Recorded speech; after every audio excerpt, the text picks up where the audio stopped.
திரு பிரகாஷ், அதிமுகவுடைய போராட்டமாகட்டும், தாவேகாவுடைய நகர்வுகளாகட்டும், பாஜகவுடைய நகர்வுகளாகட்டும், இதெல்லாம் திமுகவிற்கு ஒரு அழுத்தத்தை ஏற்படுத்தக்கூடுமா இந்த விவகாரம் தொடர்பா? இது ரொம்ப வருத்தமான ஒரு நிகழ்வாக தான் நான் பார்க்குறேன். அதாவது இந்த பொண்ணு பாதிக்கப்பட்ட உடனே மறுநாள் தான் அந்த பொண்ணு கம்ப்ளைண்ட் பண்ணுது. ஃபஸ்ட்டு 100க்கு கால் பண்ணுது.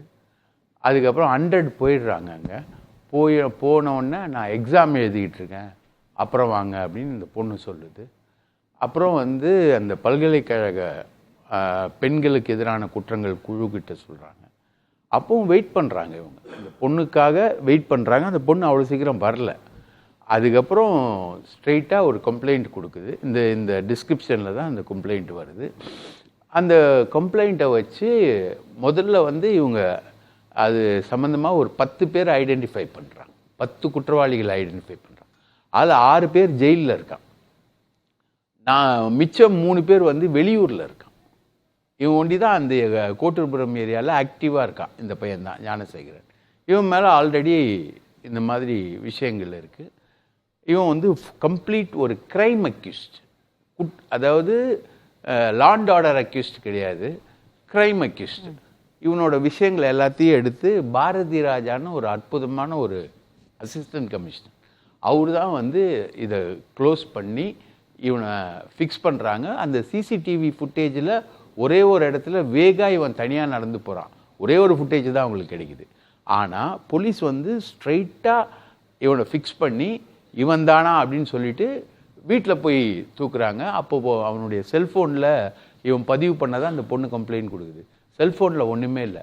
இவனோட கம்ப்யூட்டர் என்ஜினியர் ஒருத்தர் ஃப்ரெண்டை வச்சு ஒரு தனி ஃபோல்டர் உருவாக்கி இதுக்குன்னு இந்த மாதிரி பண்ணக்கூடிய விஷயங்கள் எல்லாத்தையும் அவன் திருநங்கைகளோட, அவனுக்கு 3 மனைவிகள், அந்த 3 மனைவிகளோட எல்லாத்தையுமே அவன் ரெக்கார்ட் பண்ணுறான். ஒரு செக்ஷுவல் மேனியாக் இவனை செக்யூர் பண்ணி அந்த பொண்ணோட கன்சென்ட்டோட அவனை செக்யூர் பண்ணி எடுக்கிறான். அப்போது இவன் பேசுனதா சொல்கிறதா ஒரு சார் அப்படின்ற ஒரு டைலாக் அதை அவன் மிரட்டுறான். எனக்கு இவ்வளோ செல்வாக்கு இருக்கீங்க, இன்னொரு சார் வருவார், அவருக்கும் நீ கோஆப்ரேட் பண்ணணும் அப்படின்னு. இதோட அவேர்னஸ் டோட்டலாக இந்த க்ரைமோட அவேர்னஸ். ஒரு க்ரைம் ரிப்போர்ட்டராக எப்படின்னா, ஒரு பொண்ணு பாதிக்கப்படுறான், 1 hour ஹேண்டில் பண்ணுறான். அவன் 7:45 to 8:45 வரைக்கும் ஹேண்டில் பண்ணுறான். அந்த 1 hourல அவனோட ஹேண்ட்லிங் எல்லாத்தையுமே அவன் ரெக்கார்ட் பண்ணியிருக்கான். அதோட இதை நான் சோஷியல் மீடியாவுக்கு விடுவேன், நான் கூப்பிட்டப்பெல்லாம் வரணும் அப்படின்ற அந்த த்ரெட் இருக்கு இல்லையா, அந்த த்ரெட்டு ஃபர்தராக இந்த பொண்ணு சோஷியல் மீடியாவில் எக்ஸ்போஸ் ஆகிடுமோன்ற அந்த பொண்ணோட பயம். அந்த பயத்தில் தான் அந்த பொண்ணு கம்ப்ளைண்ட் கொடுக்குது.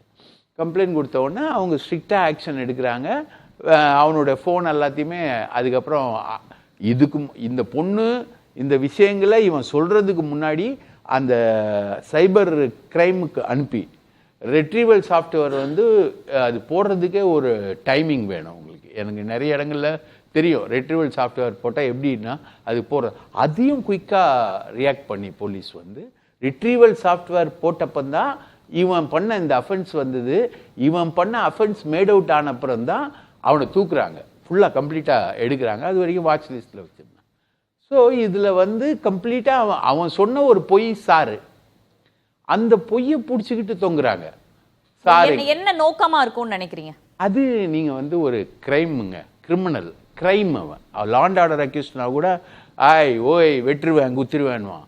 கிரைம் அக்யூஸ்டெல்லாம் நீங்கள் அவங்களோட லாங்குவேஜ் இருக்கு இல்லைங்களா, அது குற்றவாளிகளோட பழகின எங்களை மாதிரி ஆட்களுக்கு நல்லா தெரியும். 1 இன்ச்சு கூட நீங்கள் நம்ப முடியாது. ஒரு மனிதனா அவனை 1 இன்ச்சு கூட நீங்கள் நம்ப முடியாது. அவன் அந்த பொண்ணை மிரட்டுறதுக்கு ஒரு லாங்குவேஜ் யூஸ் பண்ணுறான், ஒரு சாருன்றான். அந்த சாரு யாருன்னு.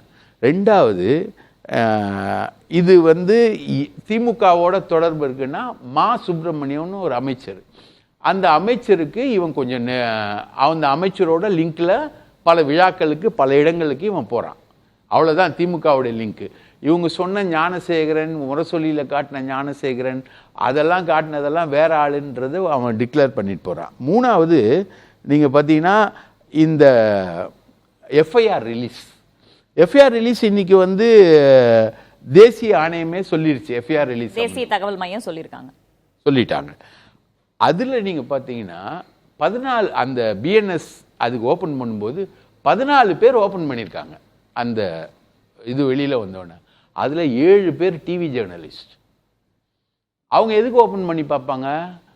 இது ஏதாவது திமுகவுக்கு சப்போர்ட்டாக இருக்கணுன்றதுக்காக ஓப்பன் பண்ணுவாங்க.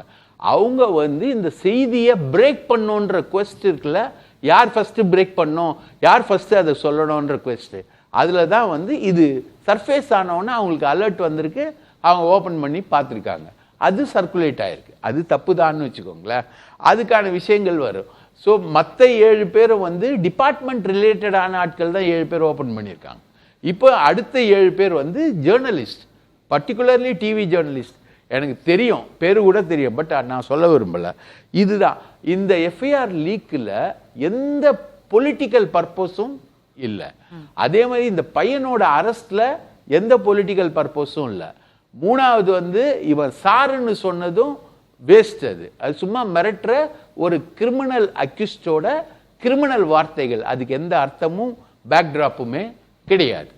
ஸோ இதை வந்து நீங்கள் பொலிட்டிசைஸ் பண்ணி இப்போ நீங்கள் கொண்டு போகிறீங்கன்னா, இப்போங்க சத்யபிரியான்னு ஒரு பொண்ணை ட்ரெயினில் ரயில்வே ஸ்டேஷனில் ஒரு பையன் எட்டி உதைச்சு, சதீஷ்னு ஒரு பையன், இன்னைக்கு கன்விக்ஷன் மரண தண்டனை. அதுவும் சில மாத நேரங்களில் அந்த வழக்கை நடத்தி முடித்து மரண தண்டனை வரைக்கும் இந்த கவர்மெண்ட் தான் போயிருக்கு. ரைட்டுங்களா? அப்போ நீங்கள் வந்து அதை பாராட்டணும். ஒரு காமன் சென்ஸு, பப்ளிக் சென்ஸ் இருக்கிறவங்க அதை பாராட்டணும். ஆனால் நீங்கள் என்ன பண்ணுறீங்க, பொலிட்டிக்கல் சென்ஸோட இதை நீங்கள் மூவ் பண்ணி சாருன்னா யார், அதுன்னா யார், இதுன்னா யாருன்னு போகிறீங்க. எனக்கு நல்லா தெரியுங்க, ஸ்ரீமதி வழக்கில் கள்ளக்குறிச்சியில் அந்த பொண்ணு பாதிக்கப்பட்டு இறந்தே போகுது.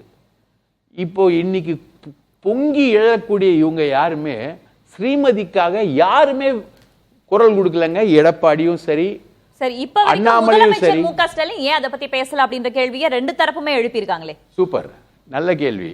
இது வந்து இந்த விவாதம் எப்பவுமே ஸ்டாலின் காமன் சென்ஸ் சொன்னார்ல, அது தனி மனிதருக்கு மட்டும்தானா, அரசாங்கத்துக்கு? அவர் பதில் சொல்றேன், சுருக்கமா நான் பதில் சொல்றேன். ஏங்க, அது வந்து ஓப்பன் பண்ணாம இருக்கிறதுன்றது வந்து அதுக்கு பதில் வந்து நீதிமன்றங்களில் ஒரு பெரிய விவாதம் நடந்து முடிஞ்சிருக்கு. நீதிமன்றம் வந்து இந்த சமூக வலைத்தளங்களில் வர்றதை வச்சு அவங்க ஆக்டிவ் ஆயிருக்காங்க. ஸ்ரீமதி விஷயத்துல போஸ்ட்மார்ட்டம் பண்றதுக்கு ஸ்ரீமதி தரப்புலேருந்து ஒரு டாக்டர் போடணுன்றது அவங்க அம்மாவோட டிமாண்டுக்கு இளந்திரையன் ஒரு நீதிபதி, உயர்நீதிமன்ற நீதிபதி அனுமதிக்கல. சென்னை உயர்நீதிமன்றம் அனுமதிக்கல. அது சென்னை உயர்நீதிமன்றம் அனுமதிக்காததை சுப்ரீம் கோர்ட் கண்டிக்குது. நீங்க எப்படி அனுமதிக்கல, எப்படி நீங்க பண்ணுவீங்க? அதாவது இந்த வழக்கு ட்ரையலுக்கு வர்றதுக்கு முன்னாடியே பள்ளி மேலாளர்கள் வந்து குற்றவாளிகள் அல்ல அப்படின்னு சென்னை உயர்நீதிமன்றம் சொல்றோம். ஸோ இதெல்லாமே வந்து இந்த விஷயத்துக்கு வரும். இந்த விஷயத்தை கவர்மெண்ட் ப்ராப்பரா தான் ஹேண்டில் பண்றாங்கன்றது உங்களுடைய கருத்து? ப்ராப்பரா ஹேண்டில் பண்றாங்கன்றது மட்டும் இல்லைங்க, இது வரைக்கும் 100% அப்படிதான் போயிருக்காங்க. யார் யாரெல்லாம் போனாங்க, எப்படிலாம் போனாங்க, எப்படி கண்டுபிடிச்சாங்கன்றத நான் விளக்குறேன்.